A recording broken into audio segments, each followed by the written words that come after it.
The date, the year. Tell me the year. It's 1815.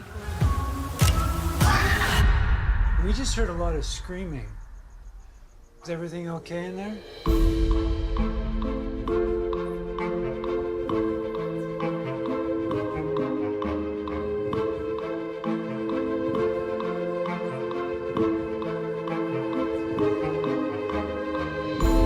This show is definitely not about whether or not slavery was good or bad. Like, I think we should all know the answer to that question, but really to ask yourself, like, what would you do in this situation, this moment that it's so easy from a distance to feel morally superior to, but there were human beings in this time period who were negotiating their daily lives much in the way that we are now, right?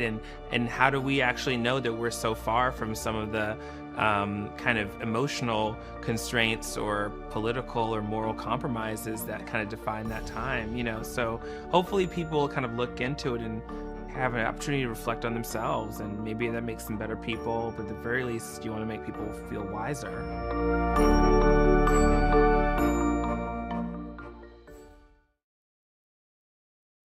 Good afternoon and welcome to the Capehart podcast and Washington Post Live. I am Jonathan Capehart, associate editor at the Washington Post. In 2000, American science fiction writer Octavia Butler said of her book Kindred, and I quote, "If a Kindred movie is ever made, I wouldn't be involved. It won't be my movie, and I suspect it won't look much like my book. Movies don't usually look much like the books they're taken from, do they?"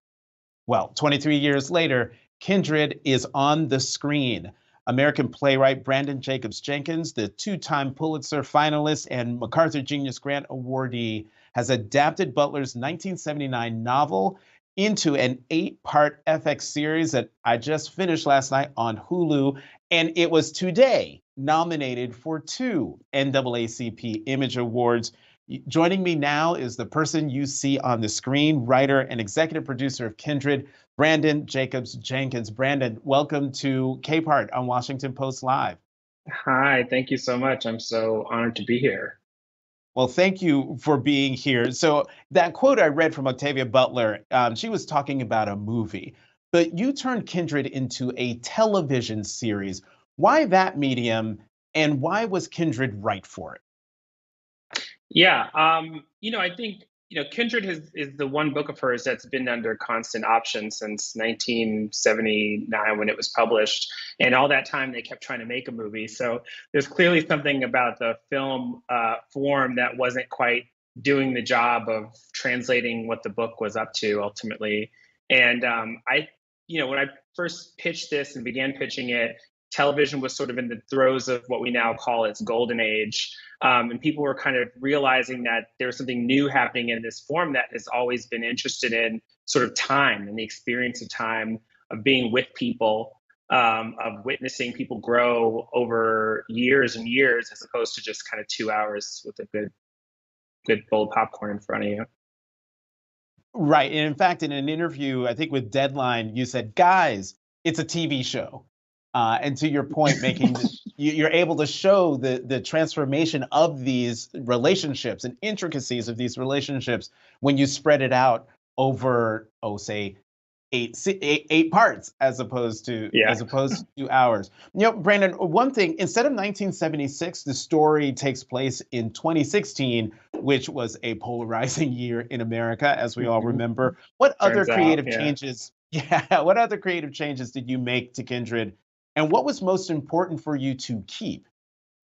That's a great question. I think everything was sprung from this choice to set it in 2016. So, you kind of shift things about 40 years and you realize there's like very significant transformations and cultural mores, especially around kind of accepted behavior within relationships, gender expectations. What it is to be a part of a creative class looks very different than it did in 1976, which is when the book was set. And so everything we kind of had to do was about dealing with this bigger choice, right? To try to make the story more immediate, to have it sort of sit in the audience laps and not risk becoming somewhat of a museum piece, because that was really in honor of Octavia's original impulses, which just was to write this story for her audience, for her contemporary moment. We really tried to take that task on. In terms of what we kept, for me, I would argue that there's maybe no bigger fan of this book than I am, especially at this point when I've read it like a trillion bajillion times. But it was important that someone who knows the book could follow what we were doing, right? I was interested in sort of expanding the universe, or always kind of, I don't love things that kind of when they're adaptations, they kind of want to replace the book. I like things that sort of send me back to the book with different questions or different thoughts, And we really wanted to think about how maybe we were doing a kind of remix or interpretation of the book that if you knew the book really well, you would there'd be another layer of meaning for you in some of the choices that we were making. And that meant keeping all of the, these characters who you kind of grow super attached to in the book, maintaining these sort of central relationships between people that felt like the heart of the metaphor that she's ultimately working out about American life and the American psyche.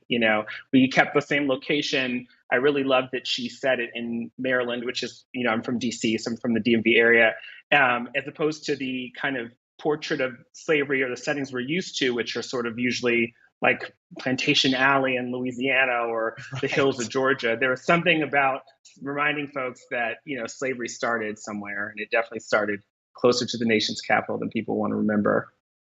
Right. And when I think of Maryland, I think of probably the two of the most famous former enslaved people, Harriet Tubman and Frederick Douglass, ran for their freedom from the Eastern Shore, from Maryland. And I'm glad they don't get more famous than that. Right.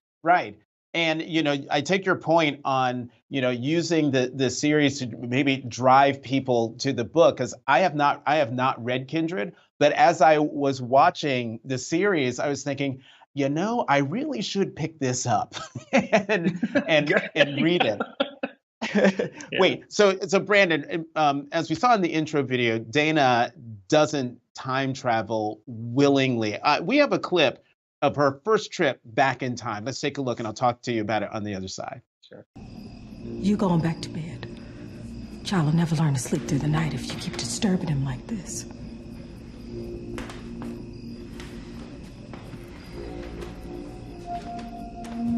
He was on his stomach.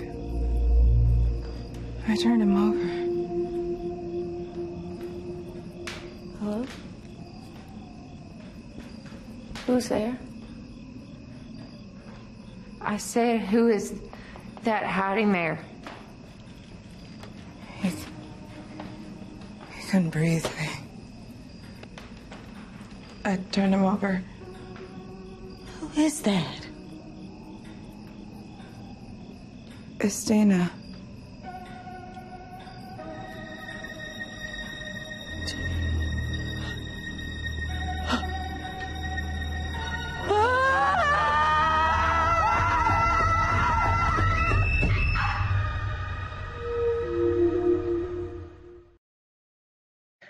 And that's in the first, that is in the first episode. And when I saw that, I was like, what is happening here? You find out why she screams like that later. But talk about who that was, who Dana encounters in that very intense scene, and how does that set the tone for the journey? Yeah. So this is, speaking of sort of interventions or alterations on the book, this character that she's encountering, we realize is a woman named Olivia, who turns out to be our hero Dana's biological mother, who underwent a similar phenomenon around Dana's age, and in that version was interpreted as having disappeared from her family's life, or died actually. So there is this sort of story that emerges in our version that is almost a rescue mission, as Dana is sort of putting together why this very strange thing is happening to her. She's also kind of unraveling a bit of a family mystery or a family story that sits in the backdrop of this. Mm-hmm. In watching the right, okay. This show was your series is so fantastic. We saw there Olivia, we see Dana, but there's another person who figures prominently in the story, and that's Kevin. Oh, and yes. talk about the role of Kevin in the importance he plays in this journey. Yeah. So, in the book, Kevin is Dana's husband. And this has been an interesting controversy amongst the kind of diehard Kindred fans who've encountered the series. But in our version, we've really walked their marriage all the way back to a bit of a meet cute. So he's a kind of cute guy Dana meets like the very beginning of our pilot, actually, and winds up going on this sort of like moony date with him. And they evolve into a very quick, what people have called like a situationship. And this happens to, unfortunately, coincide with the worsening of this phenomenon. So she winds up actually in the course of our first season, bringing him back with her. And when they're both kind of trapped in the past, there's almost a strange sort of upstairs, downstairs thing that emerges because he's, if I've mentioned already, he's a Caucasian identified male. He's having a very different experience of the past than she is. And it's actually that kind of disjunct in their experience and their inability to sort of see through each other's eyes or see the past through each other's eyes that actually creates a lot of interesting tension and really puts pressure on this love relationship that seemed to be underway between them. I would often say that this was like a love story that's trying very hard not to become a horror story, but he does provide an interesting sort of counterpoint to the ways in which even now we're so divided about our perceptions or point of views on this history. It's so, we're geared as human beings to project into the experiences of those in the past, but the people that it's easier for us to project into might be having a very different experience of that past than someone else. And that dynamic between Kevin and Dana is the thing that made me stay with it. I'm going to explain what I mean by that in a moment. But in watching the experiences through their eyes, particularly Kevin's, as a white man thrust back to a time when his authority was unquestioned, and then watching him as a 21st century white man looking at 18th century white men and what they were doing and able to get away with, and just see how he grapples with that, but then the compromises he makes for the larger mission that he and Dana are on. Mm-hmm. Yeah, definitely. I mean, it's all about sort of how it's easy for us to assume that we know with the gift of hindsight, we know what we would do if we were back there. But actually, those things are impossible to do because what you want to do is so far from the norm that it actually puts you in danger to think like yourself. And I think some of Kevin's best moments are when he acknowledges he has a kind of power and an agency that Dana doesn't, and he has to figure out the best way to deploy it, right, without causing any damage, and it's odd because my experience of watching the show, and I think this was the experience of the writers as we worked on it, like he really, because like you said, his positionality gives him such freedom that it's almost absurd, and there's times when it's almost comic with him, and that comedy is so much harder to access when you're talking about the people on the other side of the tracks. You know what I mean? And it does create an interesting kind of tonal game with the show that I think is one of the more interesting things about it. Well, yeah, because finding comedy in a situation where the person is thrust back to slavery times and the horrors that he has to witness, that they both witness with their own eyes. Let's flip to Dana, because we watch her go from being this very sort of 21st century assertive woman when she goes back the first few times, and then as the series goes along, those edges are softened in a lot of ways. Or am I misreading that? No. I mean, that's there's a great line in the book where the book is written from Dana's point of view, so it's in first person, and she's startled again and again about how easy it is to become a slave. That she shows up just like in our series, kind of headstrong, entitled, No one's going to tell her she's not going to get what she wants, And of course, it's about death by 1,000 cuts. The experience of enslavement is, yes, enforced by violence, but there's a slower, almost crueler violence that's just about a daily reminder that you're just a passenger in your own life, that your own existence is in service of someone who claims to own you, And I do think that there's an interesting, her struggle to allow that to happen is the great struggle, I think, of the series for her. How does she kind of squirrel away these moments to feel like a human again? And like, what does she do with the everyday kind of atrocities and traumas that she's subject to, big and small? Like, she doesn't have a therapist, right? She can't call up her best friend, and at the same time, the things that make her her, the way that she speaks, the kind of her literacy even, are things that make it impossible for her to fit in with who she would consider her skin folks. She's sort of having to assess her privileges she never even allowed herself to think about having, just in order to survive this experience, I would say. Mm-hmm. And I do want to come back to why I said I almost didn't stick with it. But we have to talk about the present day people, the neighbors who we saw in that intro video. Talk about their role in this story, even though they don't time travel back. Right. Well, one of the stranger parts of the conceit is that time is moving at a different pace. It's sort of similar to that movie Inception, if people know it, where she can be in the past for like days at a time, but when she comes back, only like minutes have passed in the present. So this thing keeps happening where she's having this experience of being trapped. She's there for weeks and weeks, but she keeps coming back to the same day that she left. And her point of view on that day keeps changing, and things keep escalating in that time because no one seems to understand what she's going through. And I think the biggest kind of holders of that point of view are her neighbors. So Dana's moved into a brand new house. So she's a brand new neighbors. They don't really know her. They're meeting her this night. And,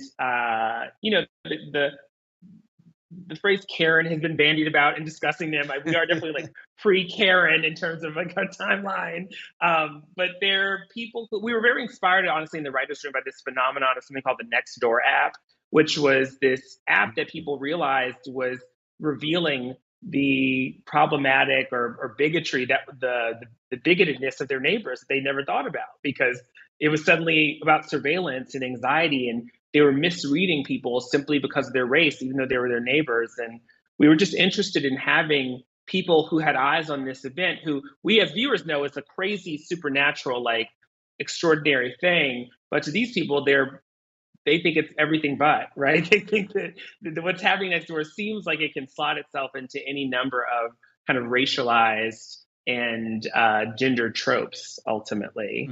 And it's interesting to see over the course of the series, and if they are able to gain allies, right? If there's a world in which they can make Dana's literal home a living hell for her, just by being unwelcoming, or unsympathetic to what's happening. Yeah.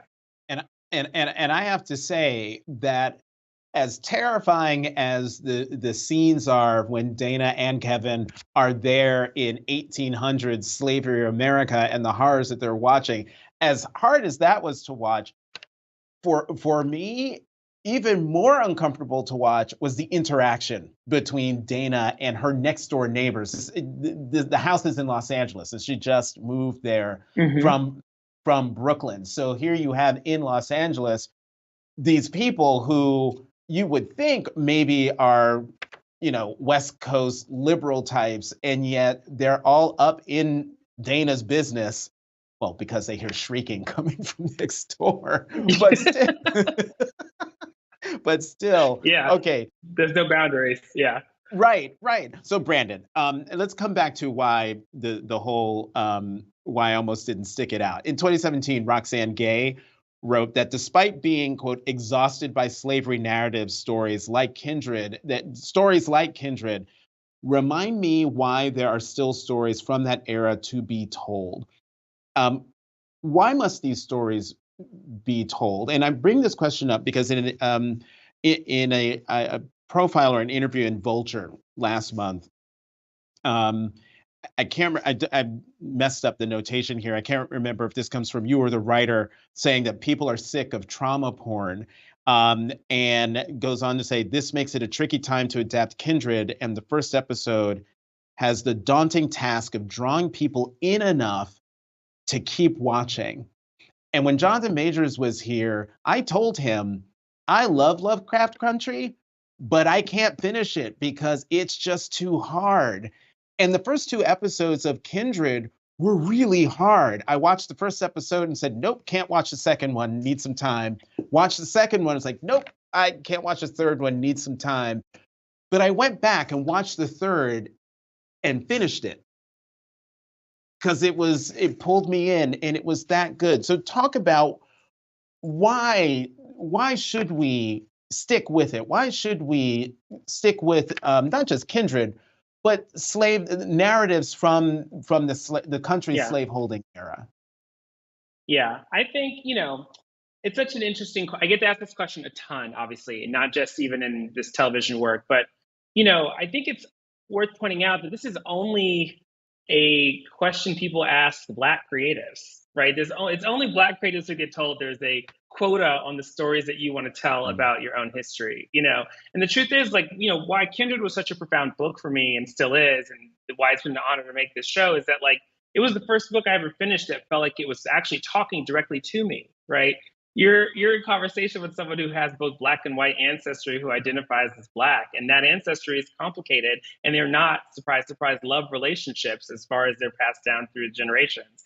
And storytelling is at its finest is supposed to be the place that we all can gather and assess our values and really ask ourselves real questions about who we are and where we come from. And I fear that when we talk about, not telling stories about slavery, why are we not telling those stories? Is there a shame that we're running from about this material? I can understand not wanting to enter it every time and feel the effects of physical trauma, witness one female character after another sexually assaulted. And that's definitely an aversion I have as a viewer, right? I think one of the big statements I made to my writers early on is that I wasn't interested. I wanted to, there's already enough work out there that talks about the absolute gory degradation of slavery. And that was a reality of that system. But I think when we make work just about that element, we lose sight of the fact that this was a pervasive way of life for people. This is the thing that most people thought they were doing good within that system. They thought, most slave owners thought they were good people, and the things that were happening day to day, the things that, Octavia Butler said, she wasn't really interested in runaway stories. She wanted stories of the people who stayed, right? She wanted stories of survival.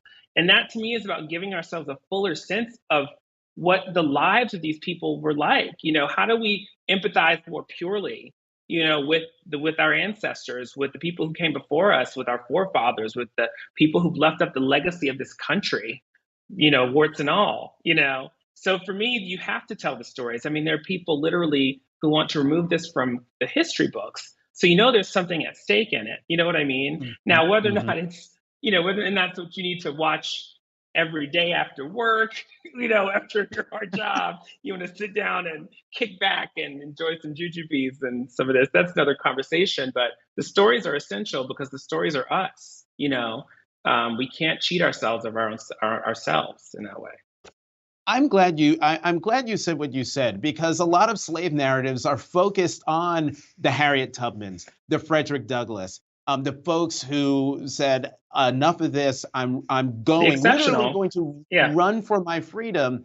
And sometimes when we talk about those exceptions, we sort of implicitly say that the folks who stayed behind didn't have the gumption, didn't have the drive for freedom. And it's a whole lot more complicated than that. That's right. Harriet Tubman, legend that she is, I guess the idea is that she helped free maybe a few hundred people, which is profound. But if you look at that as a percentage of the number of people who were enslaved in the state of Maryland, there's other questions to ask yourself, and I'm someone whose roots are from the South. My family's from Arkansas. Now, we weren't enslaved in Arkansas. That was part of the migration.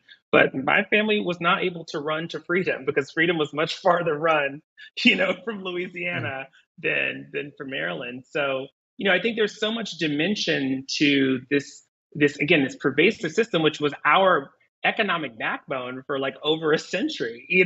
There's more to explore here. And I think, one of my other refrains is that, nothing's done more damage to our ability to understand history than film and television. I think there's still room within television and film to break new ground in these stories, find new ways to feel and think about these people in this time period. The last thing I want is for people to be afraid of history, afraid to experience or imagine history in productive ways. But you're right, it does sort of weirdly cast a value judgment on the folks who didn't seem to have the access or even privilege someone like Frederick Douglass had, who, was educated as a slave, right? That was part of how you could conceive of freedom as a thing to aspire to. That's very different from most folks. Yeah.